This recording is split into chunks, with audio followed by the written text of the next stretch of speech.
Bienvenidas al Killer Consultorio de los Juernes, un espacio semanal de la psico-killer para tus ruegos y preguntas. Un espacio sin respuestas seguras ni grandes certezas, pero con muchas preguntas al aire. Un espacio por y para nosotras. Os escucho.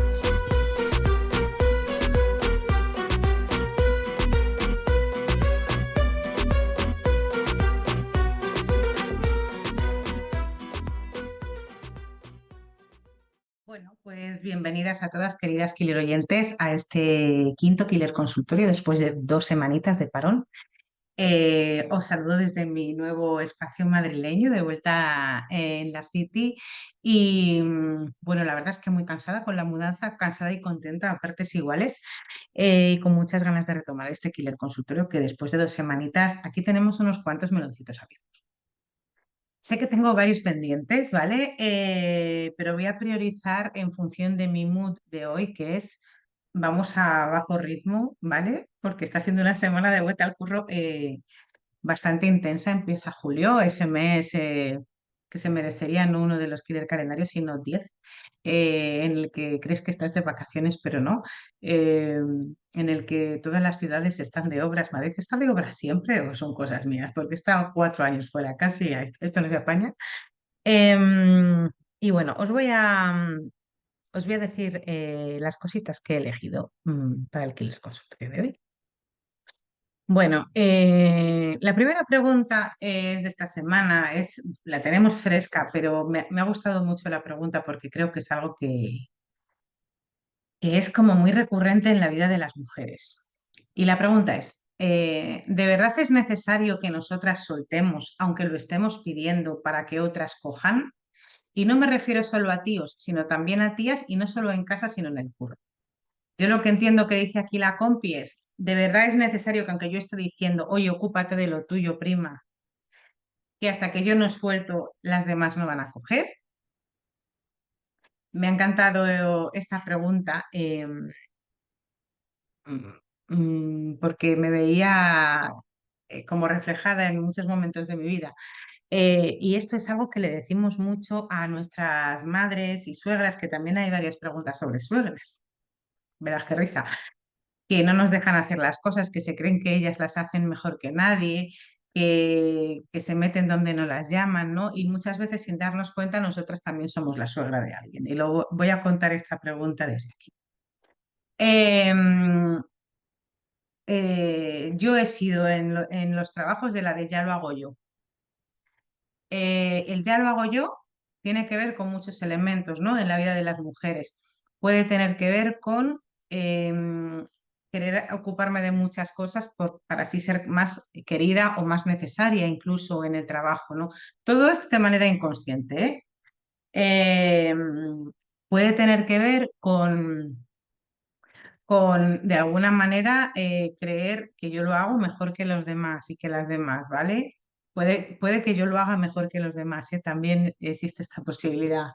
Puede tener que ver con que para evitar conflictos de que nadie lo quiera hacer y se generen movidas en el curro, lo hago yo y así no hay ningún problema porque total a mí qué más me da, ¿no? Es el total, ya lo hago yo, ¿no? Este ya lo hago yo, que es una estrategia de defensa, ¿no? Y de estar en el mundo, bueno, pues con todas estas cosas y podríamos mirar algunas más, ¿no? Corto plazo nos puede generar sensación de control y bienestar, pero a medio plazo y sobre todo a largo plazo, si esto es algo que se sostiene en el tiempo, nos puede generar enfado, nos puede generar sensación de deuda de los demás y de las demás hacia nosotras, sensación de que aquí la única que trabaja soy yo, por supuesto que están abusando de mí porque las demás y los demás no cogen tanta carga. Entonces, ¿es necesario que yo suelte? Sí. ¡Tarán! Sí, es necesario que yo suelte. Eh, pero para soltar tengo que ser capaz de permitir que el resto de la peña lo haga como lo hacen ellas y ellos, no como a mí me gustaría que lo hicieran, ni muchísimo menos como lo haría yo. Y esto es un tema de una alta autoexigencia que tenemos las mujeres y voy a poner el típico ejemplo con el que eso se entiende muy bien. Tú eres una señora heterosexual que vives con un Manol. No voy a meter ni en crianza. Porque ya si nos metemos ahí tenemos un mapa mucho más amplio. Entonces, tú te encargas de unas cosas, bueno, imagínate que haces un reparto de esos que llamáis corresponsables en casa y Manolo se encarga de unas cosas y tú de otras. Y cada uno se encarga de unas cosas porque a Manolo hay cosas que es que no se le dan bien. Curiosamente, a Manolo no se le da bien limpiar el váter, no se le da bien, bueno, ciertas cosas que realmente es que no nos gusta hacer a nadie. Y como yo las hago mejor y las hago más rápido y para que el baño esté hecho una mierda cuando limpia, pues para eso ya lo hago yo. Y esto es un error. Porque muchos Manolos fingen que no saben hacer las cosas y muchas compañeras de trabajo también. Entonces, si no sabes, aprendes. Se nos dan unos tiempos, ¿no? Se nos apunta un cursillo de fregar el váter si es necesario, que creo que hasta hay de eso. Hay cursitos de todo. Eh, pero ya está. Pero claro que yo tengo que soltar. Claro que no es suficiente con decir que hagan las demás su parte. Yo tengo que hacer lo que mi madre llamaba huelga de brazos caídos, que es yo he dicho que hasta aquí he llegado y he llegado hasta aquí. Porque es que no es solo una cuestión de que las demás se quieran aprovechar de mí, que yo no digo que eso no esté operando, sino que los equipos de trabajo funcionamos como una familia, ¿no? Tenemos una dinámica sistémica en la que cada una tenemos una posición, un engranaje, y hasta que una de las partes no se mueve, el resto no se recoloca. Entonces, por mucho, esto es el enfoque tensional al trauma, hablamos, pero si no hacemos nada diferente, las cosas no cambian. Entonces, querida compañera, que estás hasta el coño de hacer lo que no te corresponde, deja de hacerlo. Si se muere alguien por el camino, ya veremos. Pero vamos, entiendo que no va a ser el caso, ¿eh? Así que dejar de hacer es fabuloso. Las cosas se explican una vez, dos veces, pero no estamos rodeadas de personas que tengan déficit cognitivos comprensivos. Si a la segunda vez no te has enterado, pues a lo mejor es que no es la manera de comunicación de esto. Entonces yo te animo a que sí que sueltes. Y en serio, cada vez que nos salga esta cosa a nosotras de decir ya lo hago yo, nos movemos así la lengua un poquito y dos pasos para atrás, chicas.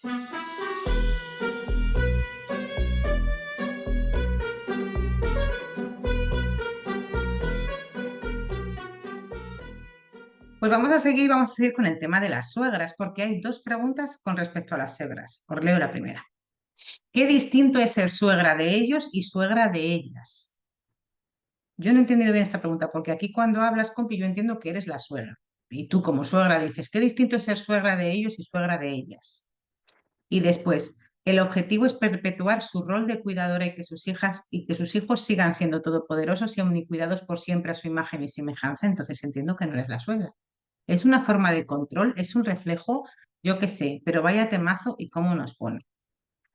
Eh, yo diría, qué difícil es tener una suegra, qué distinto es tener una suegra siendo mujer o siendo hombre, ¿no? Eh, porque creo que aquí hay mucho foquito. Y la hilo con la otra pregunta, me voy a hacer un dos por uno. Un temazo que me ronda y que me pone a mil suegras que vienen a ayudarnos, con mayúscula el nos, a nosotras, que vienen a salvarnos, a enseñarnos, a hacer, a explicarnos cómo. E insisto en el suegras porque en el modelo madres que vienen a ayudarnos, entre comillas, hay otro rollo que es otro. Bueno, amigas, queridas oyentes, las suegras. Pues las suegras son unas señoras como nosotras. ¿Qué pasa? Pues que nos molesta mucho que otras señoras nos digan lo que tenemos que hacer. Porque con la suegra hay una competitividad por el macho ibérico que es nuestro Manolo que tela marinera. Esto suena muy mal, Caris, pero es que en el fondo es lo que nos pasa. Y yo no digo que tu suegra no se entrometa donde no le llaman. Y yo no digo que tu suegra no venga a darte lecciones. Y yo no digo que todo eso no sea verdad. Pero seguramente tu suegro, José Antonio, también es un mansplainer de tres pares de cojones. Cada vez que abre la boca va a sentar cátedra, pero total, como es un señordo, pues ya estaría. ¿No? No nos toca tanto en eso de nuestro territorio. Y luego hay una lucha por el macho ibérico. Y esto es lo que nos pasa con las suegras. Entonces, a ver, ¿por dónde cogemos este temita? Que es como para mucho, mucho, mucho rato. Em, Creo que es importante ver que de tu suegra quien se tiene encargar es José Antonio. Es decir, típico caso que nos hemos encontrado mucho, todas hemos tenido un novio de este tipo, de familia, el padrino, ¿no? Conmigo contra mí. En su familia se hacen las cosas así, y entonces tu suegra, vais a su casa, tú no puedes hacer nada cuando viene a tu casa casi tan, ¿no? Este tipo de, ¿no? O suegras que entran en casa con la llave o tal. ¿Cuál es el problema? Que José Antonio, tu querido José Antonio, no le pone límites a su mamá. ¿Por qué? Porque a José Antonio no le conviene. Porque José Antonio vive como un rey, porque no quiere perder el privilegio de tener a su madre de esclava cuidándole. Entonces, ¿qué pasa? Que al final tú te enfadas con tu suegra y tenéis encontronazos en el menor de los casos o puntillitas así tiradas, cuando en realidad aquí el problema es José Antonio. José Antonio es el que tiene que poner límites a su familia y tú tienes que poner límites a la tuya. Y ya estaría. Entonces, si José Antonio no pone límites a su familia, ¿con quién nos tenemos que enfadar? ¿Con mi suegra? No, me tengo que enfadar con José Antonio. Y entonces, cada vez que, y si supuestamente José Antonio dice que le ha puesto un límite a su madre y su madre se lo salta, hay que recordarle a José Antonio que se lo tiene que poner más veces. Pero el tema está en lo de siempre. Como los hombres no se hacen cargo de lo suyo, nosotras nos andamos peleando entre nosotras. Y chicas, esto es muy cansado. Y esto es muy justo. Y de verdad, que sí, que insisto, que habemos de todo entre las suegras, entre las no suegras y demás, pero el problema no es la suegra. El problema es el vínculo entre Manolo y su madre, y si Manolo se ha acabado de ir de casa para vivir contigo y tener criaturas o no, aunque llevéis 30 años juntos, ¿no? Y sí, su madre puede ser muy hiperprotectora, querer criarle y que sea, tenga siempre la razón a su imagen y semejanza, pero si Manolo le pone límites, pues ya está. Esto es una versión muy resumida del tema suegras que daría para mucho más. Pero, chicas, yo creo que tenemos que romper una lanza en favor de las suegras, que por muy, que decir que podemos ser personas muy incompatibles. Tened en cuenta que con nuestras madres tenemos otro melón. El melón con las madres es que somos la primera generación de mujeres que estamos pudiendo cuestionar, bueno, pudiendo pensar y decidir acerca de cómo queremos ser madres las que hemos querido ser madres, o sea, plantearnos cómo queremos criar, esto es nuevo, primera generación, pero también somos la primera generación que está pudiendo mirar hacia arriba al árbol generacional y poner en cuestionamiento a nuestras propias madres. ¿Vale? Y decirles, esto sí, esto no, aquí mando yo. Es la primera generación en la que esto ocurre. ¿Vale? Entonces, el melón que tenemos con nuestras madres es que somos la primera generación de hijas que en vez de hacer, ¿no? Traer a tu madre a casa para que te enseñe, traer a tu madre a casa para que te diga, pedirle consejo a tu madre o hacer como se hacen las mujeres de mi familia, ¿qué hacemos? Leer libros, informarnos, tomar decisiones y decir, tú, aquí hay un melón muy grande. Claro, cuando eso lo haces con tu madre es un melón muy grande, pero cuando lo haces con tu suegra, es que la señora le debe dar vueltas en la cabeza así como a la niña del exorcista. Entonces, entendamos también que esta generación de mujeres no pueden comprender lo que nosotras estamos haciendo. Insisto, si nos metemos en temas de crianza, ya ni hablamos, ¿no? Entonces, Cari, que Manolo se encarga de su madre, tú te encargas de la tuya, que bastante tendrás seguramente.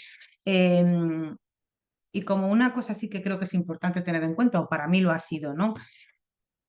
Porque claro, siendo la primera generación de mujeres que miramos hacia abajo y hacia arriba, esto genera mucho conflicto y mucha lucha. Cuando yo estoy generando un cambio tan grande y tan importante, porque estamos sanando un montón de cosas de nuestros árboles y estamos dejando algo distinto a las generaciones posteriores, sean las nuestras o no, las nuestras de descendencia sanguínea, digo, ¿no? O no, o de nuestras crianzas, tenemos que saber también que el mundo que nos rodea, nuestros vínculos, nuestras madres, ¿no? Nuestras antecesoras, estarán flipando.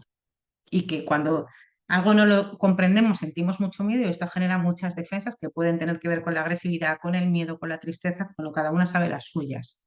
Y creo que está muy bien tener esto en cuenta para no estar todo el rato yo a la defensiva ni en lucha, porque cuando yo comprendo que la que está generando el cambio soy yo y que este cambio que es bueno y que es necesario y que lo voy a seguir haciendo, pero que como es natural genera desconcierto, miedo, dudas y todo lo que eso conlleva, pues yo ya no me tomo las cosas tan a lo personal.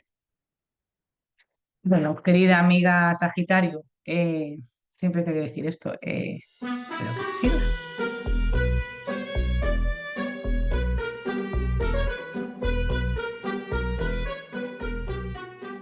bien, y en la última pregunta vamos a hacer también un 2 por 1, ¿vale?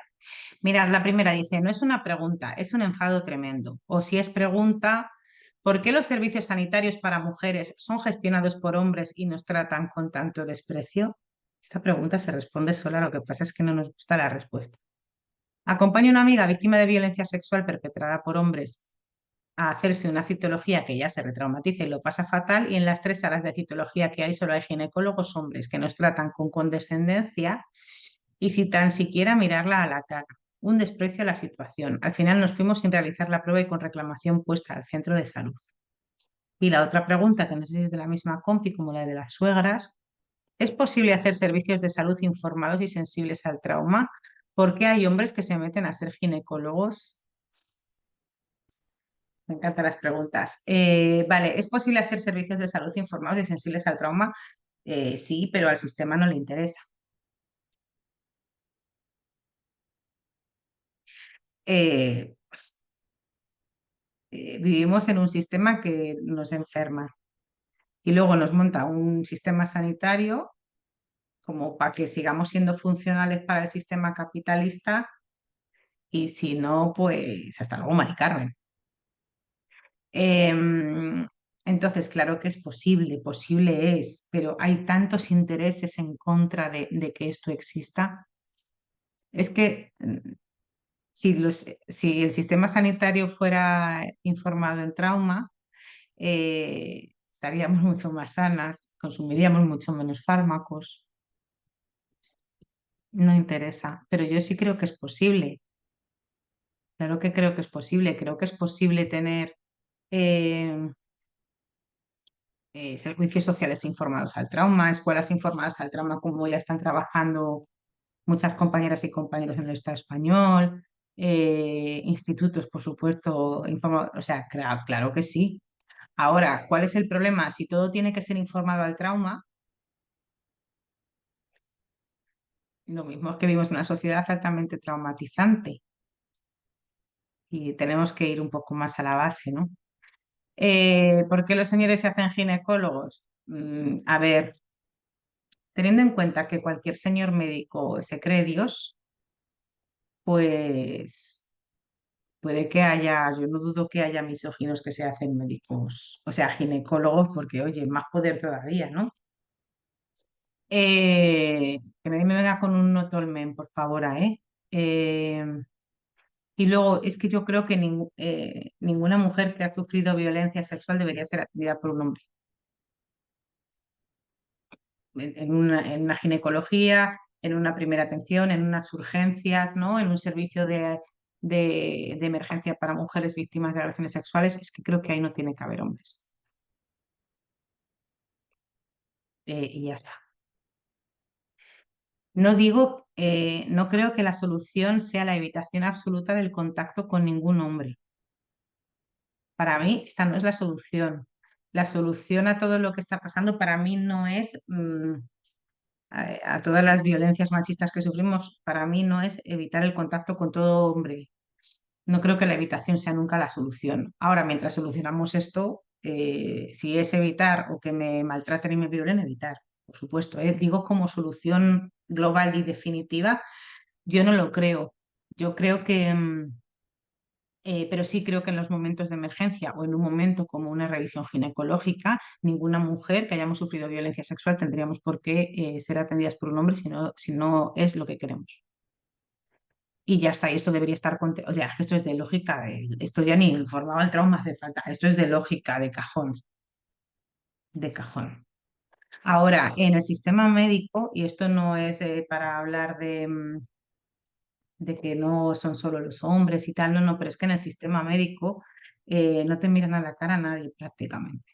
De hecho, si ahora mismo os pidiera que pensarais alguna situación médica en la que estáis agradecida, eh, yo que he pasado muchísimo tiempo en hospitales como acompañante familiar y bueno, que hay muchas cositas, en fin, em, lo que te viene como, oh Dios mío, aquella persona tan maravillosa que nunca lo olvidaré, fue alguien que te miró a la cara, te llamó por tu nombre y te dijo, y que te habló en este tono, en un tono amable y que te dedicó tiempo. Y con eso te parece la hostia. ¿De quién nos vamos a acordar sobre todo en el sistema médico cuando hemos estado hospitalizadas o acompañando de las enfermeras, de las limpiadoras, de ese personal que es, no siempre, pero que mejor nos va a tratar. Y luego habría que hablar de todo el burnout y el trauma vicario que acumulan en el sistema sanitario, en el público en esta España, en la Comunidad de Madrid, ya ni te cuento. Bueno, que también opera, ¿no? Pero creo que hay muchas variables. ¿Y qué hacemos con todo esto? Pues bueno, cuando yo voy al sistema médico, voy sabiendo lo que es el sistema médico. Yo necesito ir al médico a veces y no dejo de ir porque me vayan a tratar así. Prefiero que me traten bien, pero entonces yo voy diciendo, esto no es conmigo, esto es parte del señor o señora que me atiende, de su, como tenga el día, de sus problemas y tal, y dentro de que no me dañen, todo lo que yo pueda protegerme, pues un poco desde ahí. Pero bueno, lo mismo tenemos que armar alguna manera de saber en qué turnos hay mujeres o no en ginecología, en emergencias, en qué hospitales y demás. O sea, esto no es una cosa. Así que nada, queridas, con estos temitas, con esto y un bizcocho, con estos buenos melones que habéis traído, que son muy bonitos porque me ha gustado mucho porque dos de tres han sido de problemitas entre señoras, que es el tema que me parece a mí más importante que tenemos que explorar ahora mismo dentro del movimiento feminista. Nos despedimos hasta la semana que viene.